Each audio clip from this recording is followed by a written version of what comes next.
What is up, guys, and welcome to the Sports Scoop. Today, we're going to be doing an Arizona Cardinals mock draft. An exciting one for Arizona fans. We're not going to be talking Kyler trade, although whoever gives me the best Kyler trade package, the most realistic Kyler trade package, I should say, in the comments will get a shout out in the next video. We're going to try to do this more often, make these videos a little bit more interactive for you guys in the comments. So definitely give us a shout. Give us a trade package, and we're excited to let you guys know who wins. And now to shout out our own draft live stream the day of the first round on April 28th. It's a Thursday. It's at 8 p.m. We'll probably be going a little bit early live, but I'm excited to tell you guys that we are working very hard at this, and we're expecting a lot of people to turn out. We'll be answering questions. We'll be polling who's going to go next. So I'm excited to tell you guys about that. Without further ado, let's get into this Cardinals mock draft.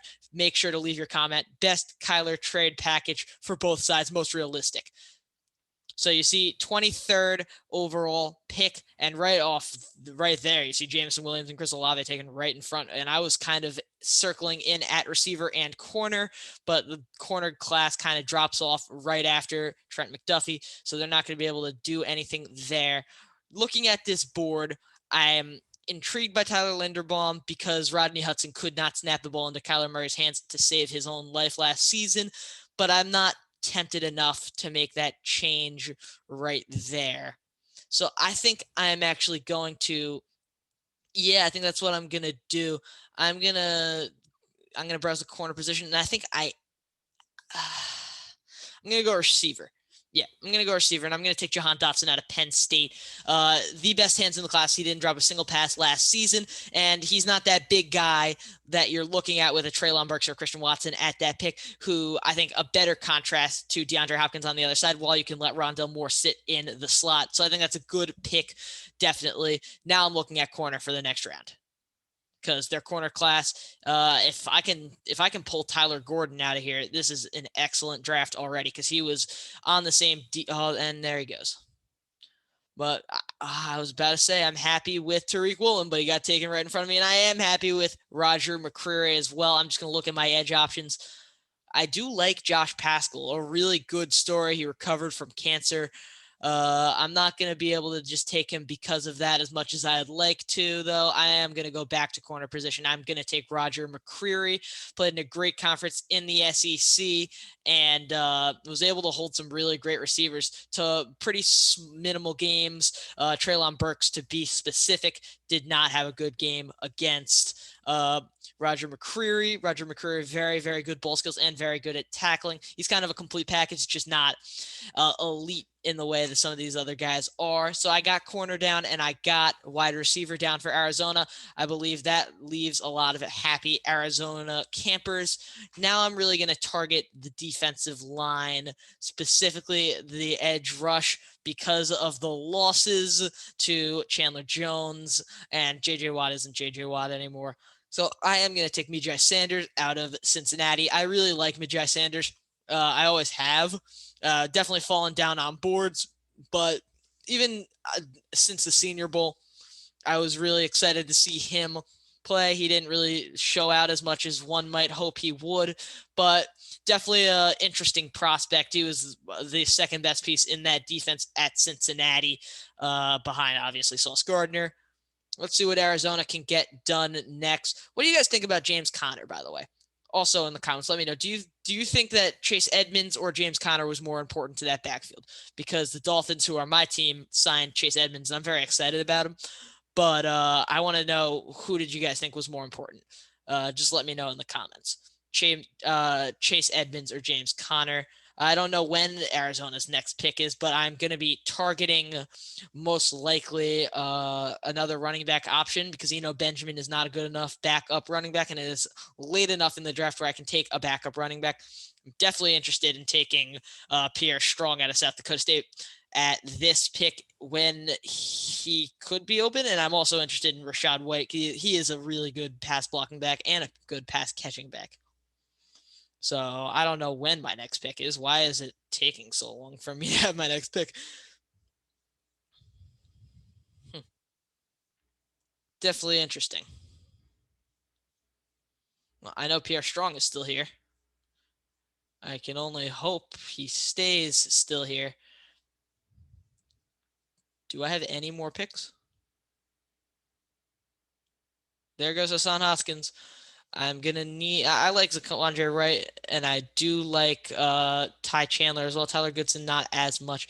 And there goes Pierre Strong. And there. Oh no. And I got it off just in time. It is my pick here. And I'm going to take Ty Chandler, who is pretty much Sam Howell's only weapon at the University of North Carolina. A long wait to make that pick, but they'll be happy enough to get another running back. And I have a pick right after here. So I'm actually going to strengthen the linebacking core if I find something. Nephi Sewell. Yeah, I'm not gonna just take him for the name. I'm intrigued to see what the general board is here because I might just go best player available. And Matt Arias is always a great option. I'm not gonna take him here though. Uh, hmm. I'm not completely opposed to taking. Yeah, I'm not opposed to taking Darian Kendrick corner out of Georgia. That's what I'm gonna do. I know I did take Roger McCreary, but it could never help to have more corners right now. It's Byron Murphy, Roger McCreary, Darian Kendrick, and Marco Wilson, who was pretty much just a liability last season. So I think they'll be happy to just get that depth in. And now entering the last round, I'm not sure I even have another pick. But yeah, I do have another pick. I'm going to be looking in at the quarterback position, actually, because they did lose Chris Streveler, who was their backup. And whether or not you see this as a sign of disrespect towards Kyler Murray, that's not what I'm intending it to be. I am going to take Brock Purdy out of Iowa State. He's got the arm better than the rest of this class in terms of these guys right here. Maybe you can argue for no, you can't really argue for any of them. But Brock Purdy, not intended for him. Oh, I have another pick. How do you like that? Is this the last pick? Do I have Mr. Irrelevant? Ooh, I have Mr. Irrelevant. I get to make this pick. This is awesome.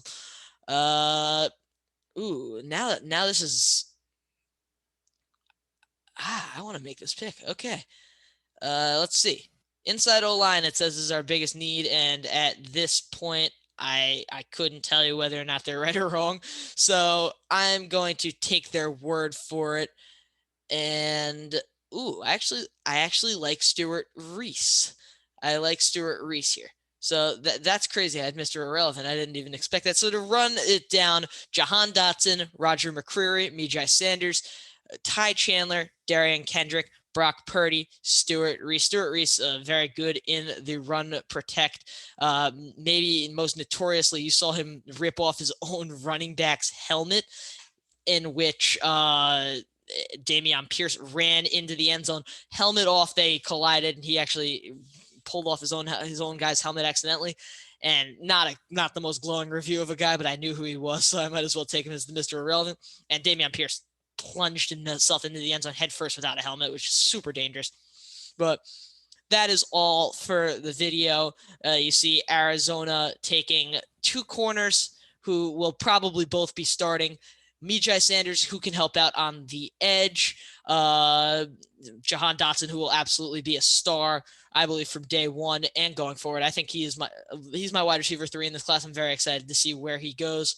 And then Ty Chandler to help up in the backfield with Benjamin and James Conner. Brock Purdy just as that the replacement for Chris Streveler, who is in Miami's practice squad now, and Stuart Reese as the Mr. Irrelevant. I really enjoyed giving you guys this video. Make sure to like and subscribe if you liked watching it, and make sure to come back for more great content. Thanks for watching.